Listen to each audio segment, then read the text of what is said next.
नमस्कार। ये जो अदिनिया वर्षा दी दिन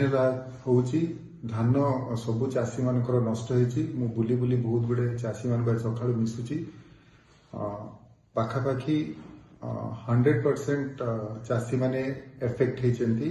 वर्षा बोली जदि प्रशासन आगुरी जदि अलर्ट करता चाषी माने पाखु जदि समस्त सबु ऑफिसर मान को पठे था किछि ना किछि एटलिस्ट धानटा टिके माने सेफली रखी था और जहाँ भी हैला मात्र आगु को चाषी मान फायदा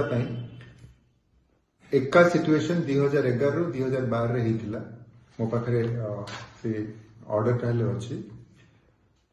एठे गंजाम डिस्ट्रिक्ट रे नवीन सरकार 2011-2012 रे कॉमन एफएक्यू डिक्लेयर करथिला एबे गवर्नमेंट कोछि जे आमे एफएक्यू हिसाब रे धान नबु बोली मात्र एफएक्यू हिसाब रे धान नेले गोटे धान हेले प्रोक्यूरमेंट हे परिबो नाही जो प्रकार परिस्थिति हिची जति कॉमन एफएक्यू रे जदि धान प्रोक्यूरमेंट करिवे कॉमन एफएक्यू स्कीम रे सरकार जो धानटा टिके डैमेज होती 5% रिलैक्सेशन रे नहीं पारिबो तापर जो धानटा डिस्कलर्ड होती सेरा खेले 5% नहीं पारिबो 5% रिलैक्सेशन रे नहीं पारिबो और जो धान जाक गड़ी हो जाइए सेटा 30% रिलैक्सेशन रे नहीं पारिबो सो मोर दाबी हैला चिकिटी बिजु जनता दल तरफ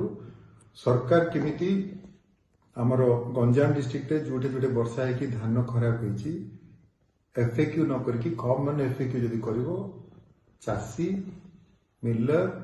और इवन सरकार हेले बेनिफिट पाइबो मु से जो अनुरोध करछि चासी माने